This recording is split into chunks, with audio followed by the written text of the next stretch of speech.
Yung preparasyon natin sa Pilipinas na paggastos ng pera ng bayan, yung pagbili ng barko, yung pagbili ng mga bala panggira, yung pagbili ng eroplano, yung pagbili ng mga tangke de gira, mga jet fighter. Sos, napakalaking kalukuhan yan. Ako nang nagsasabi, bakit tayo nagprepara ng ganyang panggira doon sa Himpapawid at saka sa karagatan na kung may laban, hindi naman lumalaban? Hindi naman nagagamit?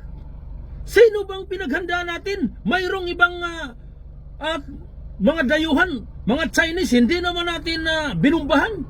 Kahit yung tubig-tubigan lang na tamaan, wala namang nag-operate doon para lalaban. Tapos grabe man ang preparasyon. At saka yung mga bala na yan, para sa kanino ba yan? Na kung mayroong laban ng bansa sa bansa, hindi man lumalaban ng Pilipinas. Kung mayroong mga pira na pinag-ipunan, kumbaga, yung ganyang mga gamit na ginagamit para doon sa panggira, sino bang papatayin? Yung kapwa Pilipino?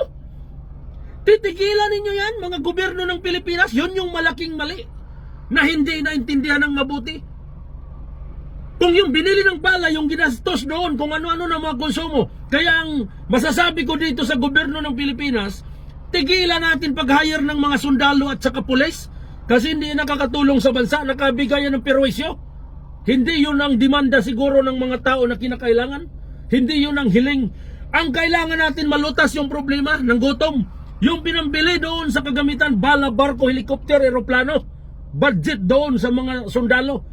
Bili natin ng pananim ng pagkain, mga traktora, mga bulldozer doon sa bukid na bubungkalin para magbigay ng ani at magiging pagkain ng tao, magiging konsumo. Yun ang dapat.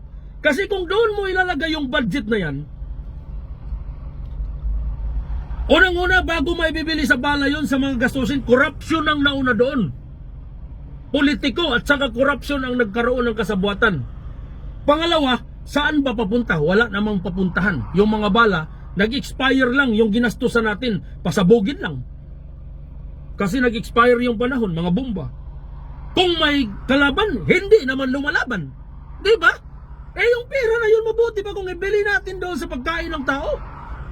Sa preparasyon na magagamit ng mga tao, tulad dito sa ibang bansa, na yung mga farmer nila, ang gamit nila mga piloder, mga traktor, mga kung ano-ano lang, eroplanong pandilig doon, kumbaga sa mga nila, pananim, sa mga palayan nila, kung ano yung produkto nila doon, nagiging farmer sila.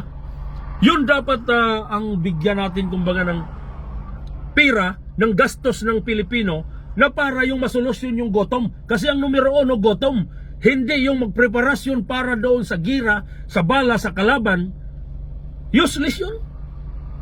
Ngayon, kung dito naman sa kapwa natin Pilipino, sa loob ng Pilipinas, ang magiging kalaban, bakit mo papatayin?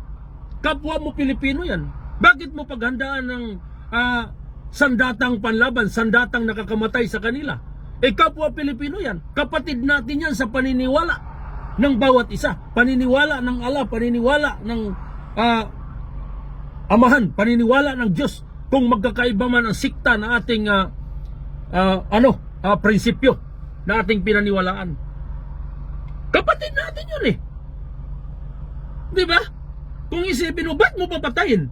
Ang gagawin dapat ng gobyerno dito, hindi yung papatayin yung kapwa tao kung mayroon man alitan sa bawat isa na hindi pinagkasunduan.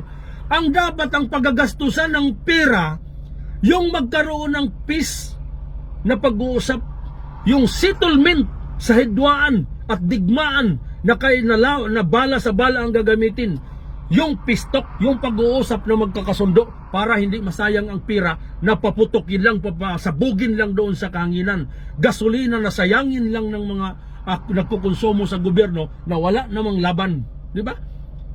Gagamitin yung pira na yun sa puhunan para mabuhay tayo parehas ng marangya, para yung hirap at gutom ng Pilipino matustusan, hindi yun madagdagan.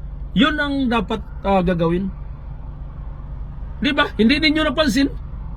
Grabing preparasyon, grabing hiring ng sundalo, pulis at saka Hindi. Bibigyan ninyo yan ng Bibigyan ninyo yan ng piko at saka mga palakol at saka pala. Yun ang ipapatrabaho doon sa kabundukan para mapakinabangan, hindi yung baril. Kasi yung baril, ano yan? Binibiktima yan sa kapwa Pilipino dahil kung sino yung may baril, yun yung abusado. Yung walang baril, palaging dihado. Di ba?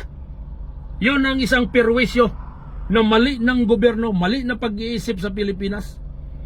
Kaya kailan pa kaya ako magiging presidente? Kung ako ang presidente, masusunod yan.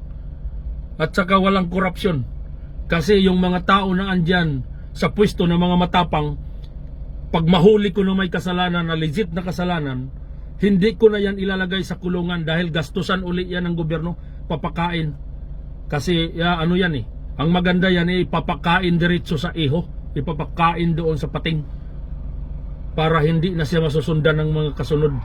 Kasi kung mayaman yan, ikukulong mo na kapag piyansa pa Kaya hindi na kulungan ang hindi na sementeryo hindi kulungan ang palakihin ko ang sementeryo kasi doon na yan ihukay. Hindi na yan pwede ikulong dahil magkaroon pa ng kasabuatan sa tagabantay, babayaran dahil ang dami niyang pira. Tapos yung korte babayaran, na absuelto na ang kaso dahil hindi lalabas ang katarungan, nasisito lang dahil yung naghawak doon sa korte, mga judiciary, mga korupsyon. Kaya yun yung kailangan natin, mga Pilipino. Sige, pag-share na lang ninyo kung medyo may puntos man yung sinasabi ko para sa bansang Pilipinas. Ilalaban natin para mabago yung bulok na sistema sa Pilipinas. Wala naman tayong napapala. Mula pa noon, binoto ng binoto ang mga tao. Yung binoto, pagkatapos magboto, tarantado man. Puro na lang pagsisisi yung taong Pilipino. Kung pagdating sa politiko, mga kampanya, ang palaging dalang pangalan, tatakbo ako ng isang politiko, mayor, congressman, senador, presidente, para sa taong Pilipino, para sa taong bayan. Ngayon, taong bayan palagi ang nagdurusa. Ginagawa na lang tanga yung taong bayan, ginagawa na lang yung tanga-tanga yung Pilipino. Yung mga Pilipino rin naman, parang mga tanga-tanga rin na naniniwala palagi, di ba? O parehas tayo, mga tanga-tanga. Ako na nagsabi dito, nagiging biktima tayo, kaya magbago tayo. Ikaw, magbago ka na rin hindi ka na magiging tanga kasi magbago na ako. Sige, pag-share na lang para sabihin na buang na to si Bay. Shout out.